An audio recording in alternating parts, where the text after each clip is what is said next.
Firstly, very happy Onam, and it's so nice to see a good turnout. I believe another 30-40 more people have registered, so we're waiting for them to come. We will start the event. I am meeting Prince Rama for the first time, so I was wondering how to introduce him. So we were discussing family lineage, and what amazed me was his sense of humor, and I was wondering how to introduce him. He says everybody in this family is called Rama. They are only identified by the star. So he said you can introduce me as the late Rama because he started the program late. So I said that's a good one. That's a very unique way of identifying him. But jokes aside, I am told, I mean he's a descendant of the legendary Swati Thakur, who we all know, but that is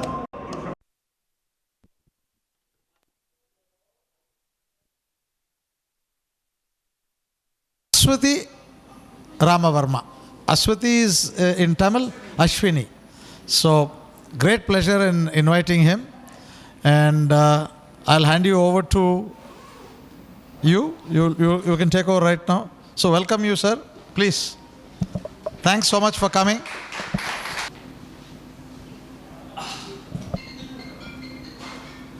First time I'm speaking into a mic. Hridayam Naranda, Ona Asham Shegal. I hope I got it right. My husband has schooled me. Thank you all for coming today. And please join me in welcoming Ashwati Tirunal, Prince Rama Varma.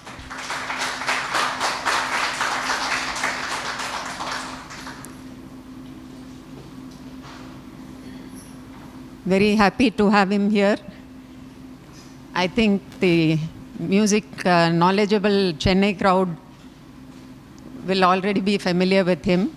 He is an eminent musician, vocalist, Vainika, musicologist, teacher, YouTube artist, which I discovered. We have to talk about that. And as he said, with a killer sense of humor and a very good mimic also. So, multifaceted person here. And so let's start by your early years. I think you started music quite late at the age of 12, Vilya.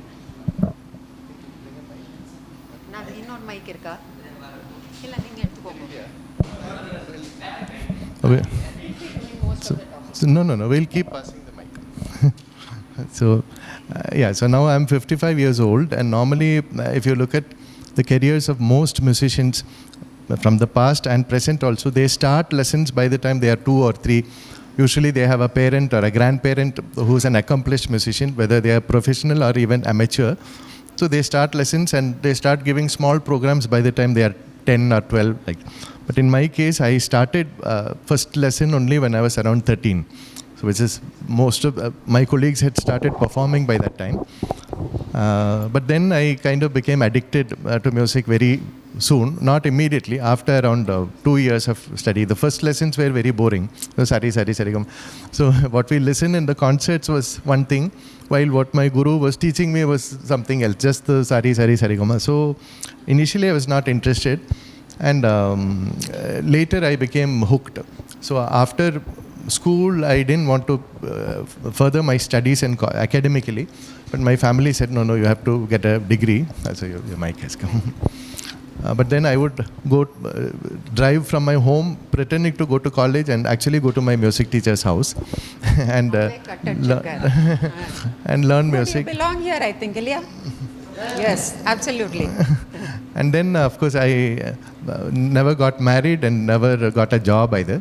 So these two things kind of eat up into a lot of time. So I could invest that much time also into music. So though I started very late. Very loaded statement.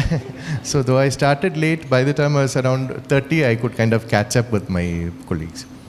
So about your music gurus, Vechur Hariraj Subramanian was your first guru. Yes. And Veena Venkatraman was your. Yes. But let's talk about Mangalampalli Balamurali Krishna, under whose tutelage you came. So what kind of an experience was that, learning from the genius? Yeah, actually it was amazing.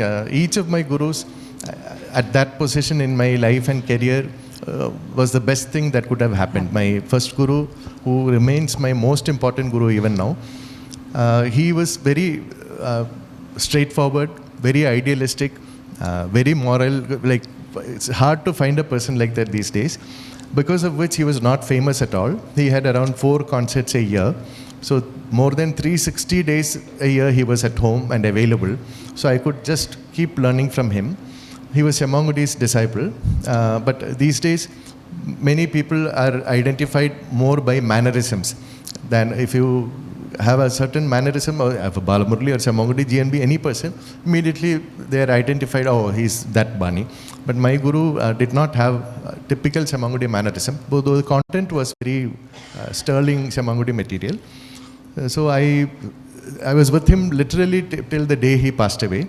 So after that I came to Madras in 1995 and I was looking for a guru. So my family is, because there are these camps in Carnatic music also. There are people who listen only to GNB, only to Shamangudi, only to Balamurli also. So my family is the number one Shamangudi, MS Subbalakshmi and nobody else kind of family in Kerala, because of which they were totally anti-Balamurli. So because they were so anti-Balamurli, I had not even heard the name Balamurli when I was a kid. It's not even like I didn't like him, I didn't even know about him. So, but later I started getting some recordings and heard his amazing tillanas and what that kind of drew me to him. So after my guru passed away, I came to Madras with zero plans. I was around 25 years old. No job, no wife, no guru, no disciple, no career. Wife mattum ille. Appo guru ille. No wife, no family, no disciple, no kacheri. So complete zero at age 25. So I used to think maybe I should just kill myself and donate my body parts to, then at least in death I can be of some use to somebody. Like that I used to feel. I mean, I say it as a joke, but it's kind of a truth-based joke. So then when I was waiting for the next guru, I kind of walked into Balamurli sir's house thinking I'll just learn a tillana from him if he teaches me. So, and we have a Navaratri festival every year. Now it's coming in October, Puja, Dasara, Navaratri that time. So there are many people who, because of the politics in my family, they were never invited even once. So that includes Madurai Mani Iyer, who's one of my top favorite musicians. The biggest name from Kerala, who was Chembai Vaidyanatha Bhagavatar. He has never sung in Navaratri Mandapa. Same with Balamurli Krishna also. So I thought Madurai Mani Chembai before my time. So at least let me try and get Balamurli Krishna to sing in Navaratri Mandapa at least once to remove that blemish. So I went to his house and he knew me. Then he says, yes, I know you. So he's not a friendly. So all these years of never having been invited, that was there. So he said, I know about that place that you encourage everybody else. They have sung there except me. But I made it. I didn't need your help. So I said, I can't answer for things which happened before I was born, but I would like you to sing. That is one thing. And second thing is that I would like to learn. Yesterday we met for an informal chat. So most of the interesting things which we can share one-to-one, we can't share in public, especially when it is being video recorded. So these days we have to be very careful. I mean, comedians are the first ones to get lynched, I think. Well, I must add, we met for the first time, we spoke for 3 hours non-stop, and I haven't been so entertained by anybody in a long, long time. Thank you. Thank you. So, yeah, so I told Balamurli sir I would like to learn some of your composition. So he was surprised that I wanted to learn his composition. What composition? So I said, your tillanas. Then I had learned one tillana myself. So I said, I don't want to waste your time. If you just let me sing for 2 minutes, you can decide whether you'll take me or not. And then I sang, and fortunately, he liked it. So he kind of... it was a Bihag tillana, which is a little difficult. It starts after one beat. So, and now, of course, after singing his tillana, my tongue moves fast. At that time, so to say it like that also was difficult. But I managed, and then he jumped off the chair and he gave me a hug and said, oh, who's your guru? He asked. So I was very, very happy that this man who had so much antipathy towards my family just heard me sing for 2 minutes and appreciated who taught you these many years. So I said, I spoke about my guru, and till Balamurali Krishna passed away, whenever we spoke, I would say my guru, and it was about Vechur sir. He knew that, and he appreciated that also, that just because I joined this very famous name, I didn't forget my own. So many times he used to say, this is coming only because his blessings only brought you here, like that he used to say, because he was very fond of his guru also. Balamurali Krishna's guru was famous only in Andhra Pradesh, so but when he started making it big in Madras, people said, you join Ariyakudi or somebody like that and get Chennai fied at that time. So he said, no, my guru is Parupalli Ramakrishna Pantulu, and he remained his guru till the end.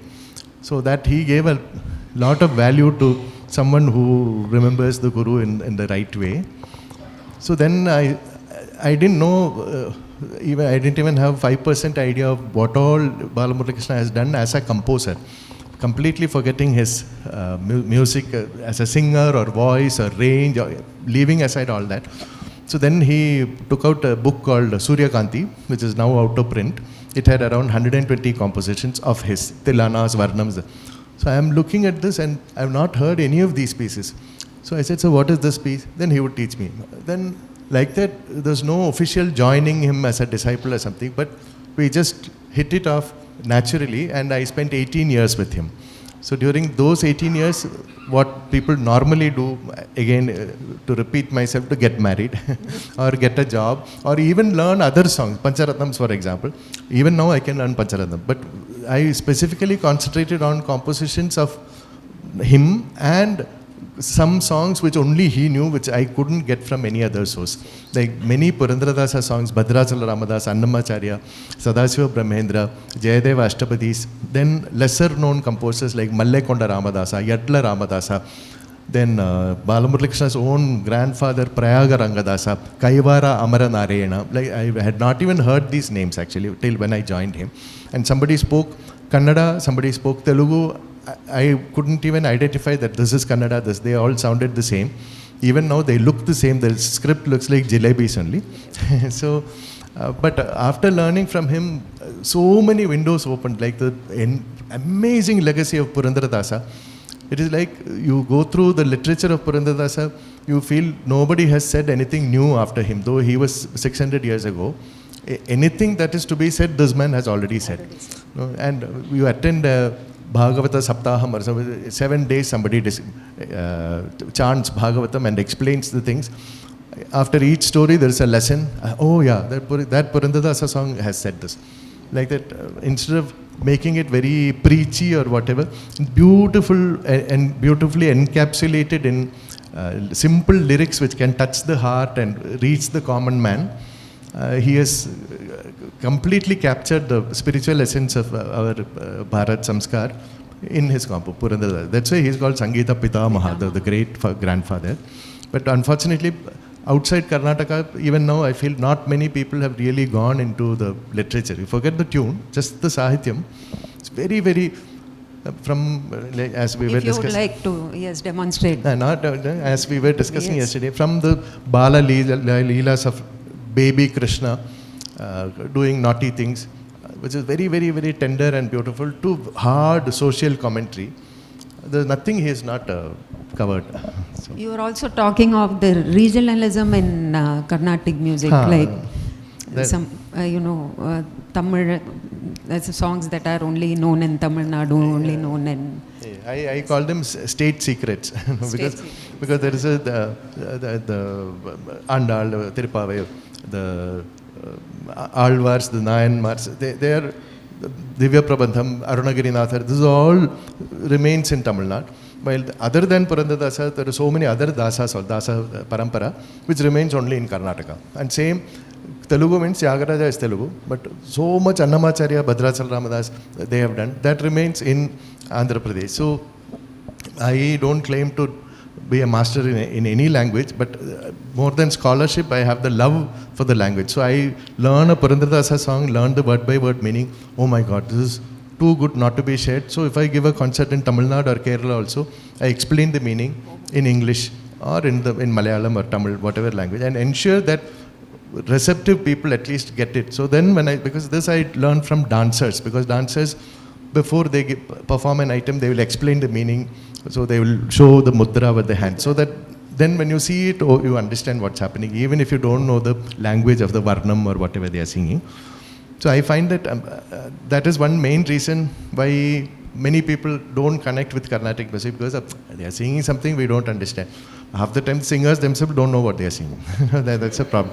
So just Sangati 1, Sangati 2, some Gamakam and mathematics and Pallavi and whatever. But what literature are you singing? It's not only Tyagaraja crying Rama, Rama, you are not saving. That is also there.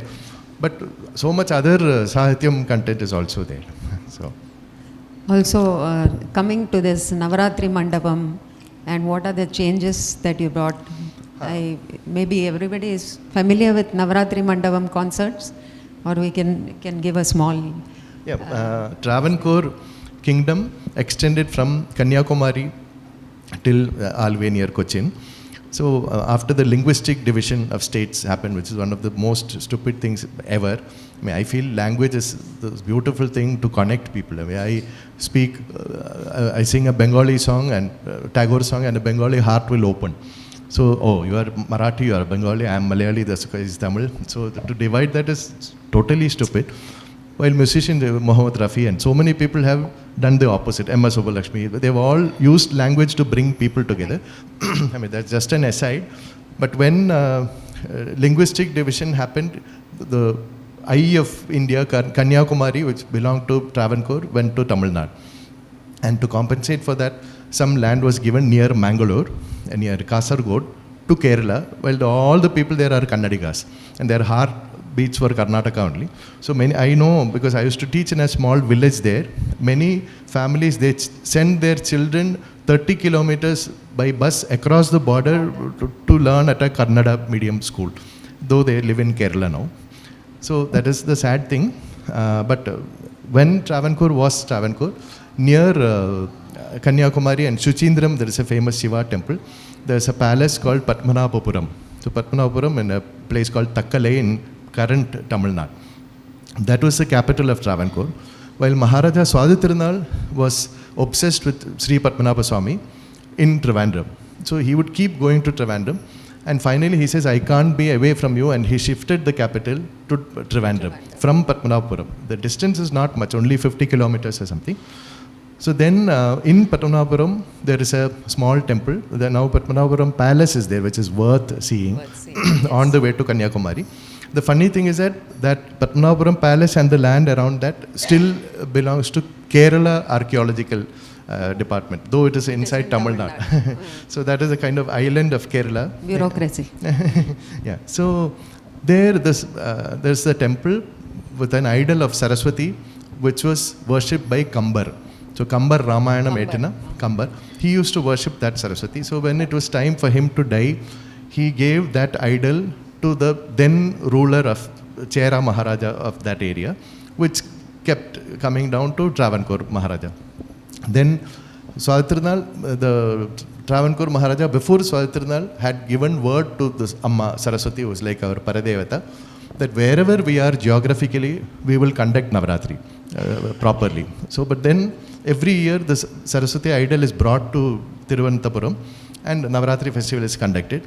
So as a child, 7, 8 years old, I didn't know. But when I started learning music, instantly I became like deeply into music. So I started questioning them. How come women are not only to perform, even to listen, women had to sit outside. So they can't even see who is singing. This is a closed space. A closed space. Small mandapa. It's very smaller than this room. So then they would say, no, that is how it is. History, unquestioningly, that's how it is there. So from my age, around 15, 16, I started questioning this. Why? There was never any clear answer. So after 22 years, me fighting against my family, in as late as 2006 or 7, for the first time, women were allowed inside the Navaratri Mandap. So that was that. So, and both to sing, to play instruments, and to listen, all three capacities. So that was how it happened. It's not working? I thought.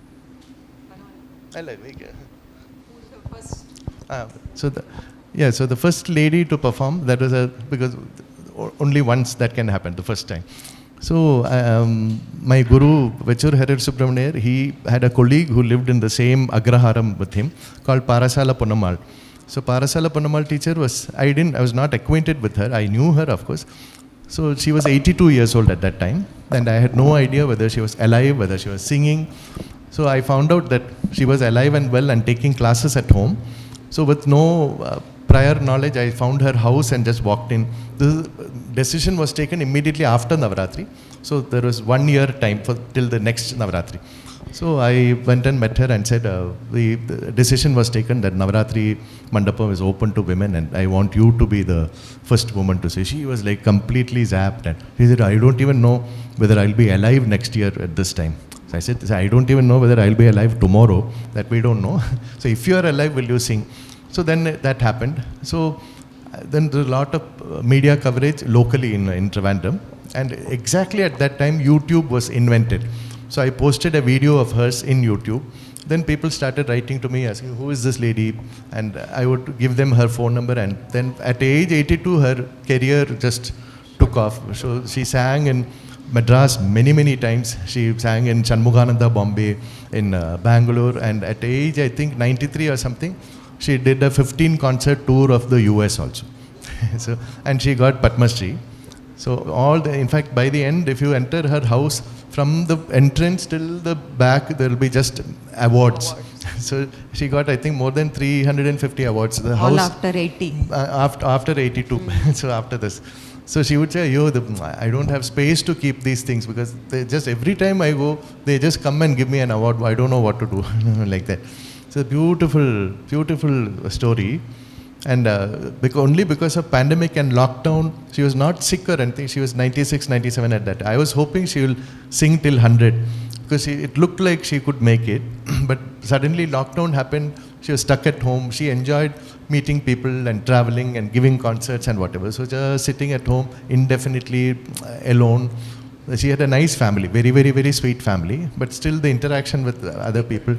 So that kind of just withered away at the end. So that's but she had a very good life. So. My experiments with truth, Madhuri. So your experiments with YouTube. Yeah, actually YouTube, I have a friend actually who introduced me to YouTube. He would say, see, you sing Deva Deva Kalyami so nicely, but nobody has heard of you. How come? So I said, no, there is a certain, every field has it comes with its own set of rules. So in Carnatic music, the center is Chennai. And in Chennai, there are big sabhas like Music Academy, Krishnagana Sabha and whatever. So you have to apply there, you have to suck up to the secretaries, you have to be servile and whatever. So certain things I refuse to do. So I said, if somebody hears me, they like me, they appreciate what I'm doing. If they call me, I'll go. I don't want to go and appeal and apply and get concerts. So until tomorrow I may do, I don't know. But until now I have not done. So at that time, when YouTube came, this friend of mine lived outside India. So in India, we had a dial-up connection, not broadband. So it was very slow. So he said, you give me some... Dial-up, I think we have some vague memory. Yeah, in 2006-07 at that time. So he said, there is this site called YouTube. You give me some videos, what you already have. My father used to take some videos, not good quality audio or anything, but you can see and hear what is happening. So I gave him this and he started a channel called Music Box. Cassette la record panni you used to give, is it? I had Yes. VHS tape. Yes. VHS tape. Appo DVD kuda avlo illa. VCD little more, but DVD was more expensive at that time. So, hello? Yeah. So he started, and both of us were learning French at the same time. So he called it Music, MUSIQUE. Yeah, so MUSIQUEBOX. So then I discovered, it's a nice thing. You can upload videos and anybody can watch. So I started a channel also called Music Forever. MUSIQUE forever. Like that. So because I had nice collections of vintage videos of Kundan Lal Saigal and Devika Rani and Pankaj Malik and Ashok Kumar from 1930s from United India, Pakistan, before Pakistan was formed. So I started uploading those videos, and some of Balamurli Krishna, of Parasala Ponnamal herself, in my channel, Music Forever. So naturally, Music Forever had lot of views because so many different people were there. While Music Box had only my videos and maybe 7 views a month or something like that. So, but slowly, the views started increasing.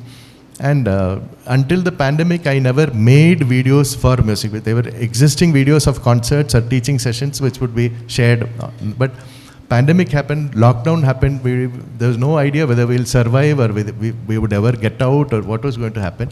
So just to prevent myself from going crazy, I would sit in a room with my phone and make some videos. Some are educational, like the meaning of Jagadananda Karaka or Bhavayami Raghuramam or Bhogindra Shayanam or Saradaksha Paripale or Endaro Mahanubhavlu. Some very popular songs which people sing without any idea of the lyrics.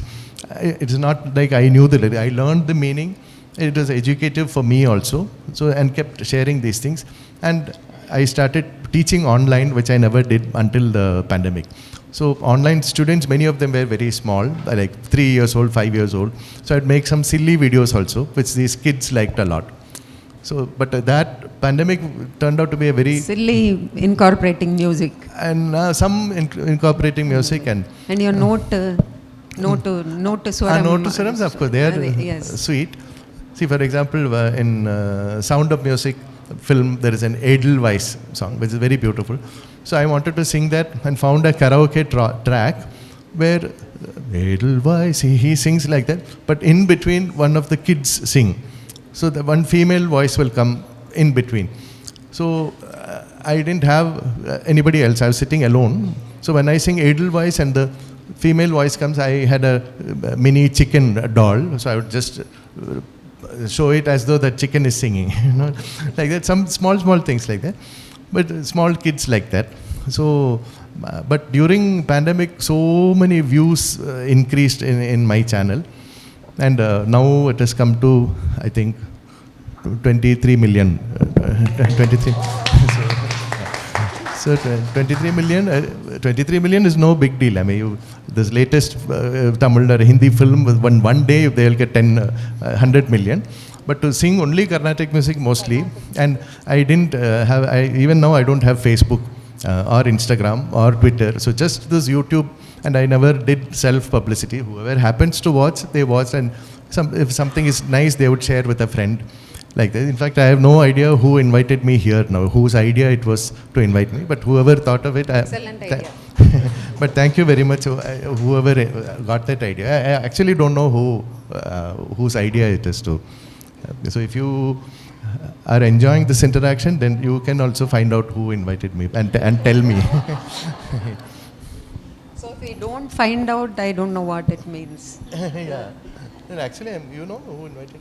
I think Sabesh. Sabesh? Sabesh, oh, okay. Yes, we have Sabesh to thank. Thank you. Thank you for inviting me here. Your musical idols. Mayo, that is. We'll miss lunch then. If I talk about my musical idols, I mean, that really, like Tyagaraja said, Endaro Mahanubhavlu, it started with Kishore Kumar. Yes. So I was addicted to his voice from the time I can remember. And in Carnatic music, it was M.D. Ramanathan. So M.D. Ramanathan, Kishore Kumar were 1 and 2, or 1 and 1. Then over the years, I became very attracted to, in Carnatic music, Madurai Mani Iyer a lot. Then, of course, I learned the Semmangudi way only. Balamurli Krishna, more than his singing, his compositions and his brain and the tuning of other Vagekara's lyrics, Purandadasa, Namacharya, all that. Then there's Jim Reeves in English singing. There's a Belgian poet and singer called Jacques Brel. So Jacques Brel actually has a guru kind of role in my life because he was a songwriter. So more than the singing, the lyrics are incredible. So I was already... French. So I learned French when I was around 20, 21 years old. I can manage that. Then I got introduced to Jacques Brel. Till then, though I liked Kishore Kumar, who was intimately connected with the Sahityam, the lyrics, any word, Surama mein rani rala, aankhon mein jisne dala, there's a song like. So there is one line, Buddha ho ya ho bacha. So within that time, he'll sing, Buddha hoya ho, bacha, he'll sing. So the Buddha and bacha will come, within that 1 second, that expression used to come. So many songs, I've analyzed Kishore Kumar a lot. So there's one song, Pal pal dil ke paas, tum rehti ho. So in that last line, यूं सोच में रहता हूँ डर डर के कहता हूँ पल. So डर डर के, he doesn't say डर डर के like that, but there's one hesitation. I'm telling you, but will you take offense? One hesitation which is so subtle. He डर डर के, he's not just belting it out, though he has this belting it out kind of voice normally. So that much intimate connection with the soul and spirit of the lyrics Kishore Kumar had, and M.D. Rama Nathan also had, though he would slur his pronunciation by imitating his guru Tiger Vardacharya. So everything, so this kind of flavor he used to bring. But actual Sahityam connection was very high. But I appreciated them without thinking of the Sahityam at all. But when I learned French and started looking at the lyrics of Jacques Brel, who was Belgian, and Georges Brassens, who was a French songwriter, first time in my life I was moved by lyrics and not by the music. I mean, I was moved by the music also. Then I felt ashamed that here I am getting so moved by Sahityam written by a Belgian and a Frenchman, while I am singing Tyagaraja Dikshitar Swatirnal without knowing any idea of the meaning. So I was already 25 years old then. Then I started looking at the Sahityam of our material and discovered how much there is to appreciate, and which has been ignored by 97% of singers and listeners and critics. So people listen to Tyagaraja Kriti, they feel the Raga Bhava Lapun, that's enough. That is why there is a connect with film songs and the normal people, because they can understand what they are singing. See, somebody wrote lyrics and the music director gives apt tunes for those lyrics, which is enacted by the actor. So even if sung by Kishore Kumar, Kishore, Rafi, Mukesh, all of them, Hemant Kumar, Talat Mahmood, each of them was a... You knew Manna Dey personally? Manna Dey, that is a very, very unexpected and beautiful connection. The last 10 years of his life, we were very, very good friends. At that time, I had no connection in Bangalore. He was settled in Bangalore, just living with his wife out of the limelight. So I used to go to Bangalore once in 3 months just to spend a day with Manna Dey. So he was very, very childlike and sweet. And I organized his concert also for his 85th birthday in Trivandrum. It was a very, very good concert. In fact, I had uploaded songs on YouTube, but copyright strike came and I had to take it all down. So though I only organized the concert, maybe the music or lyrics have some copyright, I don't know how it works. But I didn't want my whole channel to be taken off because of that. So I was forced to take it out. But very, very, very good concert he gave at that age. So yeah, then all these people, the listeners connect with the songs because they are connected to the lyrics. Well, in Carnatic music, much of the time, when the singer themselves have no idea what they are singing, then naturally that disconnect is there from the listeners also. They just look at the speed and the mathematics and the gamakam and sangatis and all those things. But what are we singing actually? Then we can sing alapana, swaram, tanam and pallavi. We don't need to sing songs, no.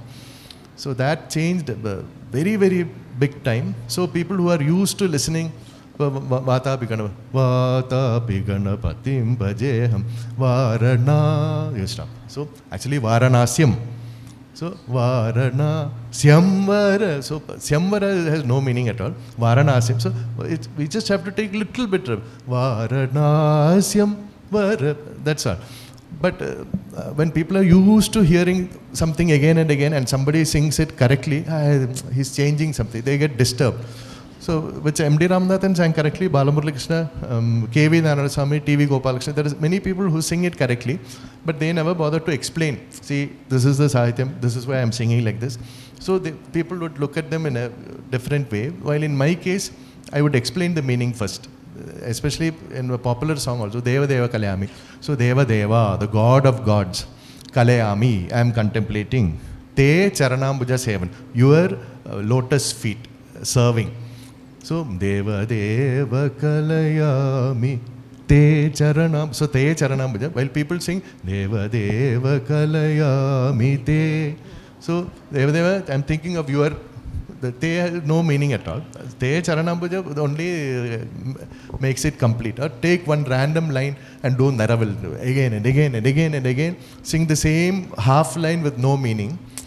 So that those traditions, I don't question or criticize what has been happening, but I don't follow that blindly. I feel this is wrong means I do what I feel is right, and I explain to people who care to listen. But the one chunk of people who are conditioned to a certain thing, they get disturbed, and we can't blame them either. Also, earlier in 1930s, 40s, there was no mic. So people had to sing open-throated in a temple. Suppose there's a gathering like this, the person in the last row has to hear also without mic. So they sing open-throated and loudly, which is why Nadusaram succeeded a lot. So Nadusaram, Brahmikiramari, it's very impressive and bold and whatever. While Veena is very subtle. So Veena players like our gentleman's grandmother, Veena Dhanammal, they would have sittings at home. So they will sit here and 15 people, privileged people will sit in a circle and listen carefully, and these finer aspects will come. That it doesn't come out in a big hall without amplification. So majorly the singers followed the Nadusaram style, which is very powerful and whatever, but not subtle. While Veena approach is more subtle with small ornamentations and whatever. So just like food, if we eat very, very spicy. He's a very big foodie. You can see from my rounded personality. So we develop a rounded personality, you know, if we go on eating. So yes. Well-roundedness solla. So if we go on eating food which is very, very, very spicy, very salty, very sour, you go to France and somebody gives you a glass of wine which costs 5 euros, another glass of wine which costs 50 euros, and a third one which costs 5,000 euros. Moonu sip panna, all three will taste the same because our tongue has been desensitized. So, but if we don't eat extra spicy, extra salty, extra, then even if we don't know anything about wine, as I'm offering myself as example, I'm not a connoisseur or anything, but when I went to France and I had wine, I would say, oh, this is very nice, and it's okay. So then they were like, we have never seen an Indian man who can say like this. So that's because I don't eat spicy food. So my tongue remained sensitive as it does even now. Yes, last night for dinner also he found something very spicy unexpectedly. Yeah. So same thing happens to the ears. So we are used to one kind of aggressive, crude singing. This is one typical sound of Carnatic music. So then ears get abused so much that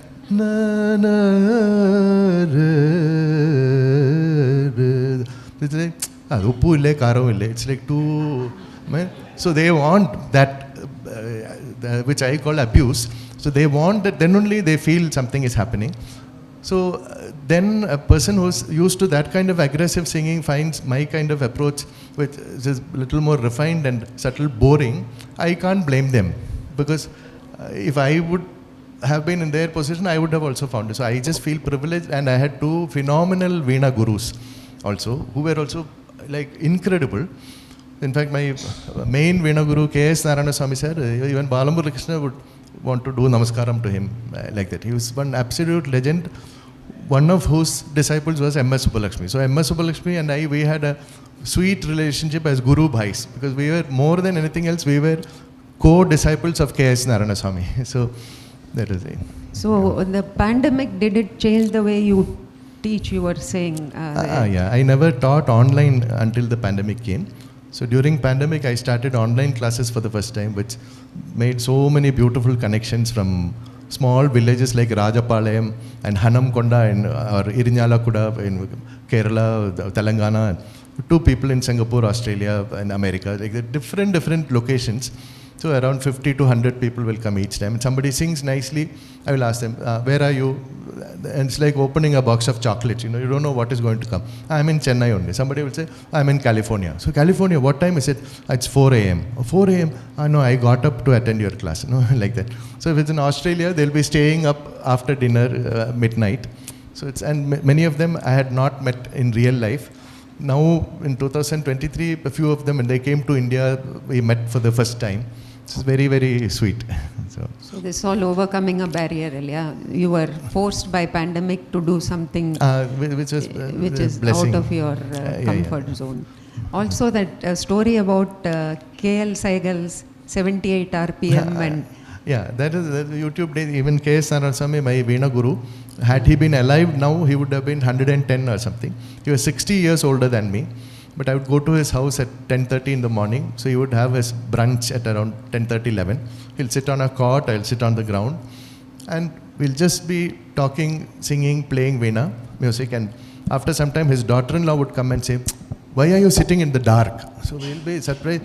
The sun would have gone down. And 5:36, it would be getting dark. She would come and switch on the light.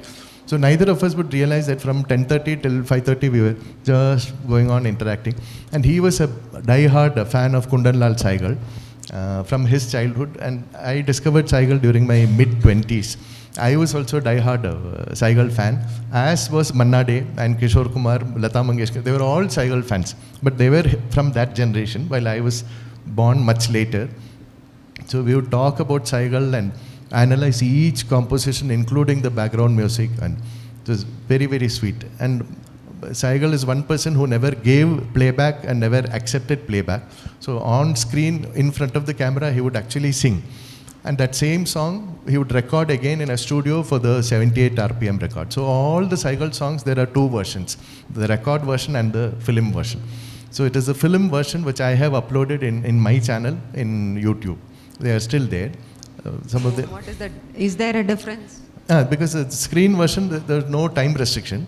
So it will be a little more lavish, little slower, may have one more paragraph, which is Charanam, which is not there in the record version. This Charanam reminds me of, which is the song you were saying yesterday that became famous without those two lines? Yeah, that is. Many people have set to tune Purandaradasa, Annamacharya, Bhadrachalamada, Sadasiva, all these great composers where original lyrics were lost. In Purandaradasa, one of the big contributions was done by T.K. Govindarao, who has tuned Venkatachala Nilayam Vaikuntha Puravasam. And that was the first Purandaradasa song to be recorded on a record by M.L. Vasantakumari. During that recording, she forgot two lines. And till today, it is that version which is being sung without the two lines. So once I came to know this, I requested Govindarao to sing the complete song as he originally tuned with all the charanams, which he did, and I took a video and it is there on YouTube.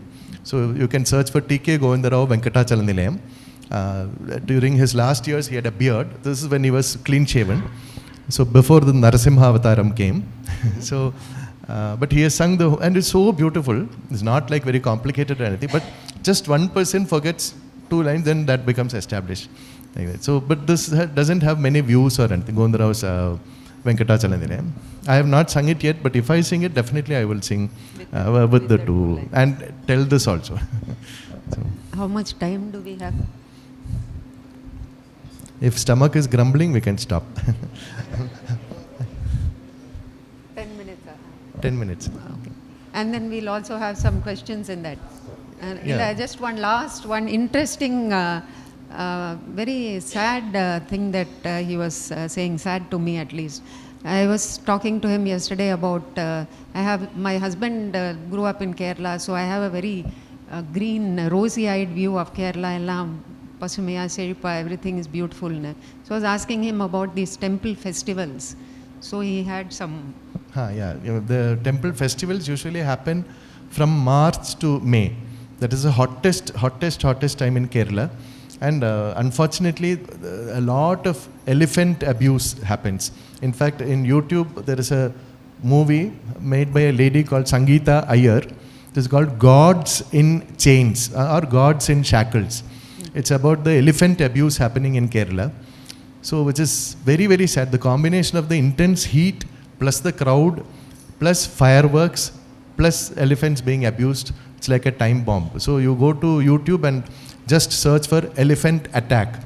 So there is elephants in Africa and Thailand and China and Odisha. So many places elephants are there. But you just search elephant attack in YouTube. Out of 100 videos which come, around 85 will be from Kerala temple festivals, which is very, very sad. So I am very, very happy that monarchy ended in 1947, which is 21 years before I was born. So I can be a normal citizen. But if monarchy was there, I would definitely ban fireworks and elephants, because fireworks also in Shivakashi place like that, the amount of child labor and child abuse which happens, we can't even imagine. And people just during Diwali, it's like you buy fireworks worth 2 lakhs or 3 lakhs and just burn it within 3 minutes. It's like burning currency at the cost of these kids being paid 10 paisa and 5 paisa and whatever. So the combination of fireworks and elephants is really, really, really. People just enjoy the spectacle, but what goes behind is. And now more and more, earlier people didn't have video cameras. So now with hidden camera, people have filmed the mahout beating up the elephant. They'll be drunk. So sometimes they won't even realize what they are doing. So it's very, very sad. I don't think any god, Christian, Hindu, Muslim, any god said, hey, for my festival you have to take me on an elephant. It is just an ego statement of the current ruler or whoever happened to be the big man in that area. See, I have 5 elephants and I came. Just an ego statement. If you keep an idol here also, I think it's, I don't think in any Purana it's been prescribed that the idol has to be taken on an elephant. No. So thank you. We'll throw. Anybody wants to ask questions? Any questions? Ella, 1 minute. We just bring the mic. Yeah. Those 2 particular lines, which ones? Actually, I haven't studied that yet. but I have uploaded that on YouTube. So it's there. If you just search TK Govindarao, Venkatachala Nilayam, you will find that. So.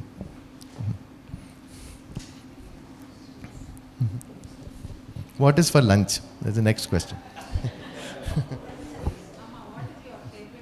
Ona Sadhya. I am this boring sambar liking person. If there is sambar, I'm happy. Some things I like a lot, but I can't have 365 days a year. But sambar I can have 365 days. I think he was talking yesterday, he ordered pizza and he said, idella once in a while. Daily na dosa, sambar, idli only. And he made sure that he had dosa this morning. And it is nice session. The staff here is amazing. They're very, very good. Oh, that's nice. Thank you. Yes. Yeah, Mike. Hello, sir. If you are not offended, sir, I'd like you, since you said, as you have said, you are a fan of K.L. Saigal. Yes. I am also not very familiar, but some of the songs, have become popular. One of which is sung by artists. मैं क्या जानूँ कि क्या चीज़ है. हाँ. So I heard that song rendition. I heard many times. Yeah. You definitely would be familiar with that. Could you please sing a few lines of that? Now, actually, I don't know the lyrics, but if you search for my name, Prince Rama Varma, and मैं क्या जानूँ, it's there on YouTube. So because I was during pandemic. That song is sung by many people. popular Yes. artists. Okay. Yeah, on YouTube, because I look at the lyrics. So many people. I am very sorry. Yeah. When I ask nowadays the 9-year-old children, 8-year-old children who come home and ask them to sing a song, this is the answer they give. But You have to sing some song that you are comfortable with. Any song. Any song. Any song that you are comfortable with. Okay, that I can sing. No, so. 8-9 years, what a compare panni. You made him childlike. Yes. So. See, classical songs I know by heart. I don't need a paper. So, but Hindi film songs, because just for my entertainment I did, and I don't know the lyrics properly. So. Classical also. Classical love. Classical love. Onam song. Anything with Onam. That also I have not studied. Balamurali Krishna sir, he was very famous for many things. But modesty was not one of his strong points. So he has made a song on Onam addressing Mahabali. So he says, Mahabali, in fact, this whole interaction was supposed to be about Onam and we never mentioned Onam. Correct. So before singing, I would like to clarify one thing. Some of you might know, some of you might not know. When we were children, the story we were taught is that there was this emperor called Bali, who was so great that he was called Mahabali. And he was a great scholar, very rich, very noble and everything, very generous also. The only problem was that he was little arrogant. So he would say, there's nothing I can't do, there is nothing I can't give. If somebody asks me for anything, I can give them. So then Mahavishnu came in the form of Vamana, a tiny guy, and he asked for 3 steps of land. So he said, of course I can give. And then Vamana grew and became gigantic, and 1 foot he kept on the bhumi and on the Swargam, and where can I keep my 3rd step? So then Mahabali realized that this was not an ordinary person. He said, you can keep on my head. So Vamana stomped him and sent him down to Patalam. So this is the story we are taught. While actually that is not the correct story. So the correct story is that Mahabali was one of the greatest bhakta devotees of God. Like history, whoever is the winner, they write history. So the losers are portrayed as the bad guys. While because of that, Devas and Asuras, we are taught as children, Devas are the good guys and Asuras are the bad guys. While Ravana was the ultimate Shiva Bhakta, and the ultimate devotee is Prahlada. When Narasimha was blazing like this, and all the gods also could not go near him because he was so terrifying, Prahlada just came and sat on his lap, and Narasimha became like a pussy cat. No? So, but he is an Asura, he is Hiranyakashipu's son Prahlada. So there is a black and white classification that Asuras are bad, which is absolutely not true. And Devas, again these days, if you say something and somebody puts the video, they'll say you are causing religious strife and riots and whatever. But just see what all Brahma and Devendra have done, I don't have to tell you. So, but coming back to this Onam story, Mahabali was this great Chakravarti who was a great emperor. The only problem was that he had ego. And so we have 2 kinds of enemies. One enemy which is standing in front of you saying, I'll kill you. He is the better enemy. We can identify him, he is going to kill me, then we can defend ourselves. But the greater enemy is an enemy which grows within us, which is the ego. So he started getting egoistic, and since Mahavishnu loved his devotees, he did not want his devotee to suffer from that enemy within. So he wanted to just destroy his ego. So he went as Vamana, and the rest of the story, him growing big and asking for 3 feet, that is true. But then when Bali discovered this is the case, his ego went immediately, and the story is over. So he never kicked him down to Patalam. There are 14 worlds. So that's the only thing I have written and kept, because I don't like the song lyrics of Hindi songs. I don't remember the names of the 14 worlds. So on the topmost is Tapaloka, then Jnana Loka, Mahar Loka, Swar Loka, Bhuvar. So Bhur, Bhuva, Swar, it's all those things. Then comes the Bhuloka. After Bhuloka, which is where we live, down is Atala, Vitala, Sutala, Talatala, Mahatala, and Rasatala, then only Patala. So Patalam is the last, lowest of the worlds. So he was not sent to Patalam at all. So they say that you can bless a person. So it looked like Mahavishnu is killing him by stomping on his head. So he says Nigraham. Nigraham is to kill. So he was doing Nigraham not to Mahabali but only to his ego. So in Nigraha Rupam he did Anugraham. He blessed him and he sent him down. Of all these worlds I have to check. To Sutala. So after Bhumi it is Atala, Vitala, and the 3rd one is Sutala. So he appointed him as the ruler of Sutala, and Mahavishnu himself stood outside as the security guard. So that is the actual story. So where he blessed him by killing his ego and honored him by sending him to Sutala world with Vishnu standing outside. But during Mahabali's reign, people were so happy. In Malayalam we have a song, or poetry, I don't know what it is called. Maveli Nadu Vanidum Kala. When Mahabali was ruling, Manushar Ellarum Onnupole. All people are same. Kallavumilla, Chativumilla. There is no lying, there is no cheating. Ellolamilla Polivachan. There is not even slight lying. People are all truthful. And every day it's like a festival. Children are singing and dancing and happy. So Mahabali, when he was sent down, he loved his prajas, his public. So he begged to Vishnu, can I at least come and see my people once a year? So Vishnu said, okay, because he's a Chiranjeevi, is going on even now. So then times changed a lot after Mahabali's time. There is so much of corruption and politics and ethnic strife and extreme weather conditions and pollution and so everything we all know. But when this poor fellow comes once a year, we want him to be fooled and to think that everything is still fine. So just for those Onam 3 days when Mahabali is out, schools are on vacation, children, people wear new clothes and there are festivals, there is food and there are so many things. So Mahabali comes and says, oh, people are still happy. So he goes happily down.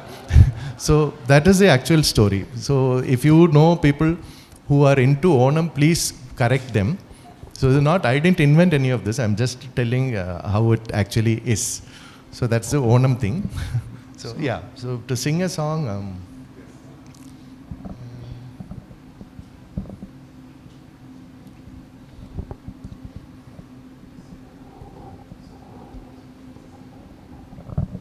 they covered finally. And this I saved for today. Yesterday we had a long chat. So everything we have already talked means there will be nothing, only repeats for her. She wouldn't have heard anything new today. So I had saved the Onam story so that you could also hear it for the first time. So.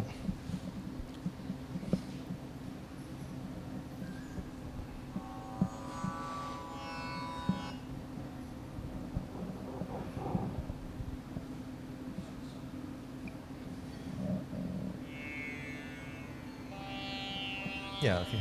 So I'll sing a very, very, very short composition by Sadasiva Brahmendra.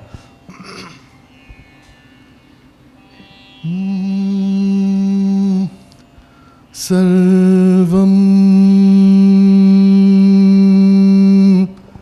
Brahmamayam Sarvam Brahmamayam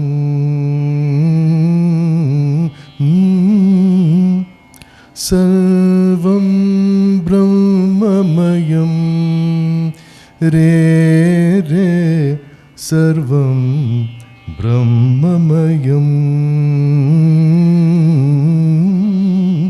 Sarvam Brahmamayam Kim vachaniyam, kim avachaniyam, kim vachaniyam, kim avachaniyam, kim rachaniyam, kim arachaniyam, kim vachaniyam, kim avachaniyam, kim Rachaniyam Kimarachaniyam Sarvam Brahmamayam Re Re Sarvam Brahmamayam Kim Bhajaniyam Kim Bhajaniyam Kim Abhajaniyam Kim Pathaniyam Kim Pathaniyam Sarvam Brahmamayam Re Re Sarvam Brahmamayam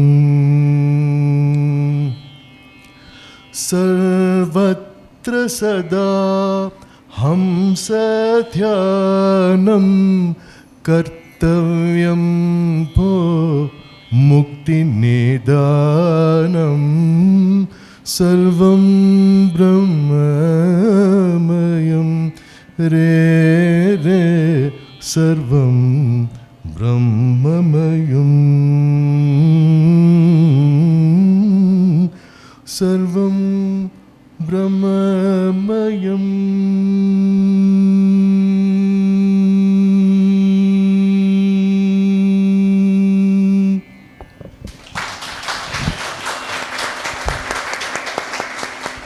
Thank you.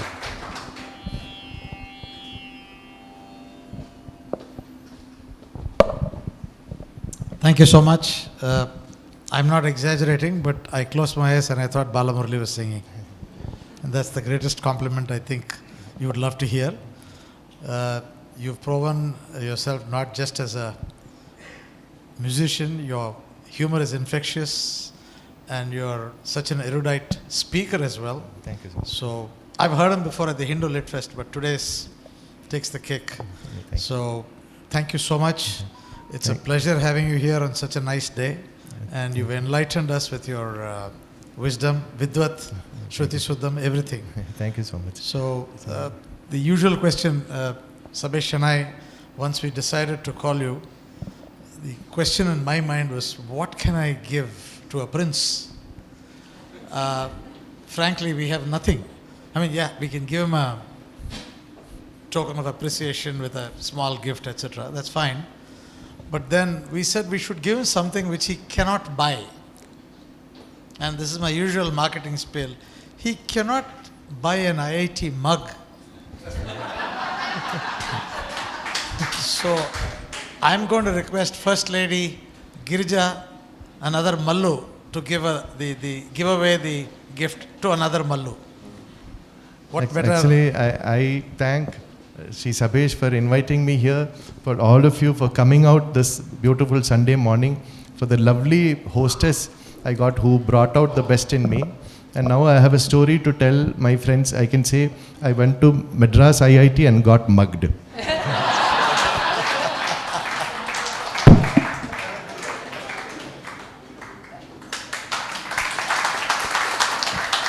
And I had to double check with Nathan whether he was an IITian. I'm glad to note that he was not one. So I can mug him also with an IIT mug. He is a member by virtue of his being an IIM alumnus. So Girija, the honors again to Latha for being such a wonderful host.